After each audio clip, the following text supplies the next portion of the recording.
So I'm starting this thing, but I gotta do this wraparound shot to show you real people, so your identities will not be taken from you. Hello, Dr. Boyd. This is my sermon, and I'll get started. The camera is really not great, so gotta stand back. All right, cool. So the the passage that we're going to be looking at is 2 Corinthians 12, 2 through 10. And Paul says, I know a person in Christ who 14 years ago was caught up to the third heaven. Whether in the body or out of the body, I do not know. God knows.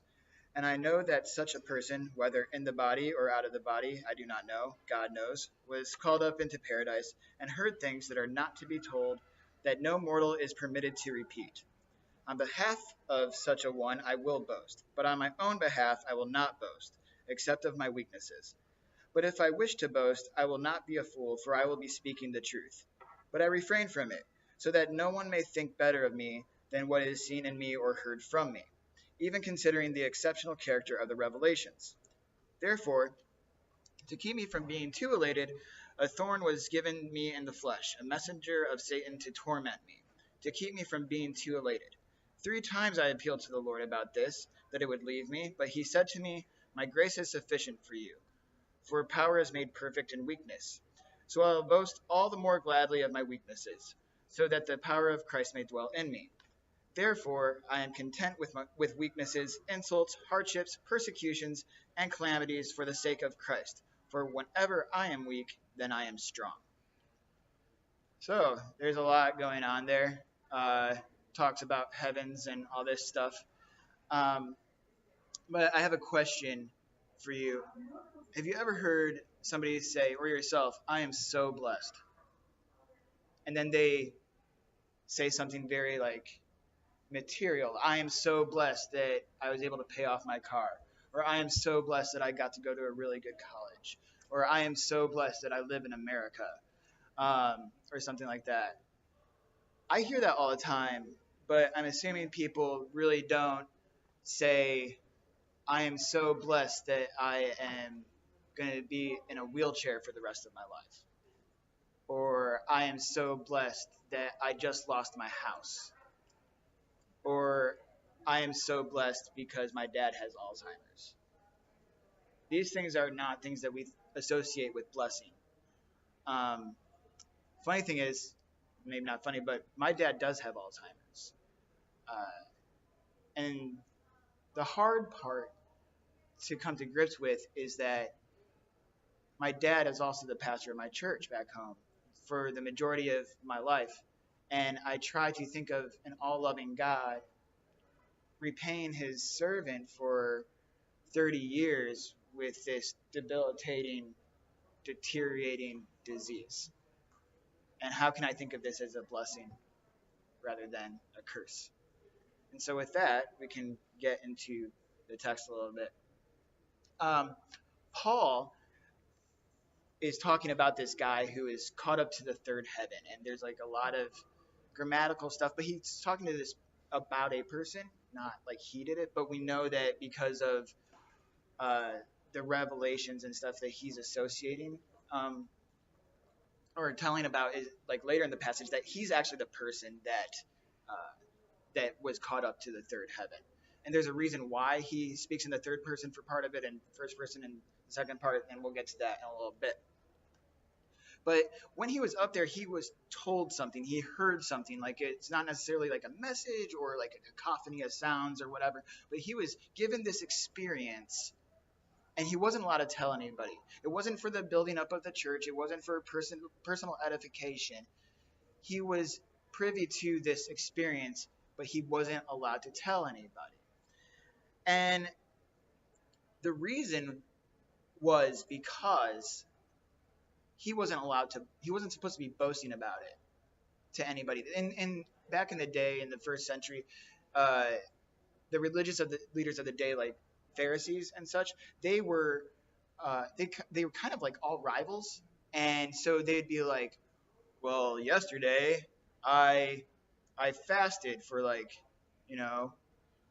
2 weeks, and then this other guy goes, Well, I prayed for like 48 hours straight. And then they just try to one up each other all the time. So he wasn't supposed to be telling anybody about this because it'd just be like him trying to be like, yeah, I'm better than you. Where essentially it's like he's a man of God, they're men of God, and he was given this awesome experience, but it wasn't for him to to get more credentials than them. It's just like, hey, I'm giving you this gift, so just keep it to yourself. And we know that he did keep it to himself because this is the first time he ever mentions it since the 14 years that it happened.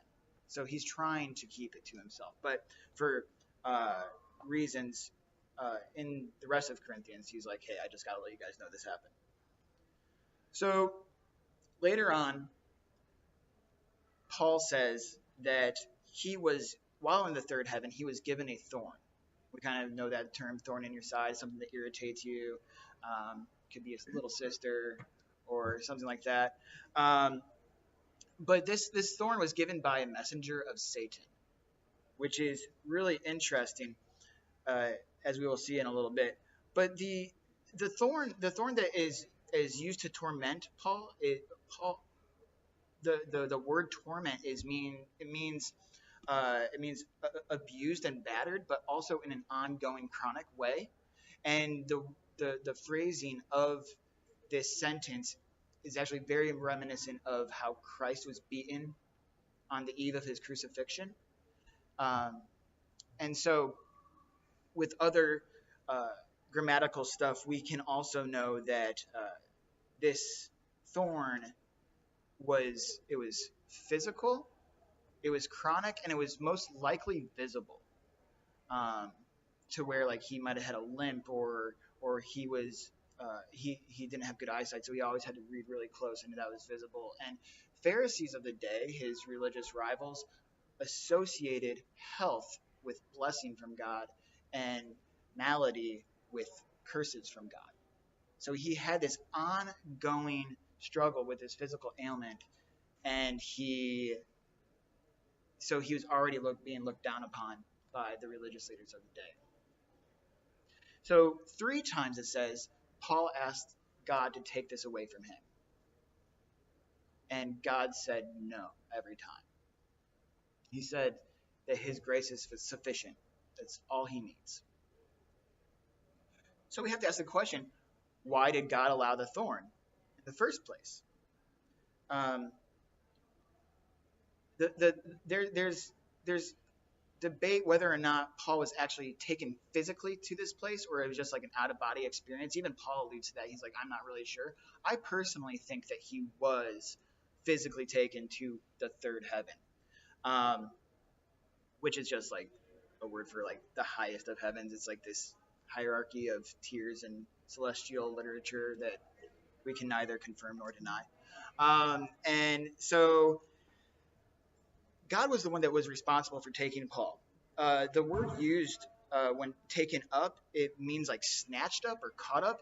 So Paul was essentially abducted by God to this place. He didn't have a choice. It was involuntary. He didn't pray for it. It just happened. And so why did this happen? And the reason why this happened, you can see in verse 10, which is the last verse of this passage. It goes, therefore, I am content with weaknesses, insults, hardships, persecutions, and calamities for the sake of Christ. For whenever I am weak, then I am strong. This vision or this experience was supposed to sustain Paul. Paul was going to go through everything. He was whipped, he was beaten, he was chained, he was in jail, he was shipwrecked, he starved, he was stoned to death and got up and walked away. Um, he went through so much. And through all of that, he needed something to sustain him. Have we ever had like God like miraculously out of the blue just pay a bill for us? Like the money just came out of nowhere.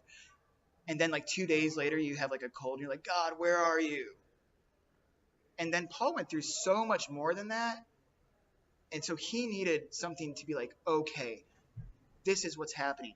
And essentially the other word that he uses for third heaven is paradise. It has this like end times type of connotation to it. It's like, this is what we see and John describes in Revelation at the end when God comes back. Like this is perfection in heaven. And Paul is like, I have this to look forward to. It's gonna happen. I just have to keep going. Um, so the thing is, we have to think about. So what does this mean for us? Why did God send this thing? It's like even the phrasing of like Paul is caught up to this third heaven to have this awesome experience, but while he's there, while God caught him up there, he sends this tormentor, a messenger from Satan, to afflict him for the rest of his life while he was in the presence of God. Why does he do that? And the reason is so he can't boast about it. He can't boast about it, but it's a constant reminder of that affliction, or of that blessing, rather. Every time he sees his limp or whatever, he's like, yeah, I got my limp, but I got it while I was in the presence of God. So by weakness, he is made stronger in his faith and stuff like that. So this is where I turn back to my dad for a little bit. My dad has Alzheimer's, and I see him deteriorating. In a couple years, he probably won't remember who I am. He won't remember who I am. He's already forgetting certain things. And so I have always thought that Alzheimer's is my dad's thorn in his side. Right? However, the more I think about it, I think my dad's Alzheimer's can be my thorn in my side. Where I look at this disease that's taken my dad, and why would a good God, who my dad served forever, would do this to him? And then I think about when my dad gets lucid. And the only thing he wants to talk about is Jesus. He preaches the gospel. He shares the good news. He asks random people, like, do you know Jesus? He prays for people constantly when he's lucid. He had a really bad series of seizures, and they had to take him to the emergency room. And while he was being carted back to the emergency room, he looks up into his nurse's eyes and goes, "Can I pray for you?" And I think, like, why would God let this happen? And I think that every time I look at my dad and his weakness, I am reminded that the things that are most important to him are the gospel and Jesus Christ. And also the other thing is that my dad, when I see this happen to him, I get mad at God because he's supposed to be a good God, right? But at the same time, my dad was the one that introduced me to Christ. So every time I see this affliction, I go, why? And it's hard and to grapple with. I'm like, yeah, but it's for a reason. It's because God saw it fit. And through that kind of faithfulness, maybe it can encourage my faith as well. Now, that ultimately works out differently for everybody else. I have a unique experience on my side. And I don't know what your situation is, but I'm sure there are times in your life where you have questioned why God wouldn't take something away from you. But by the very fact that you're questioning God, your mind is on God. And that can help sustain you. And that can make you strong in your weakness. And maybe you can take some of that with you throughout the week. So I'm done. Thank you.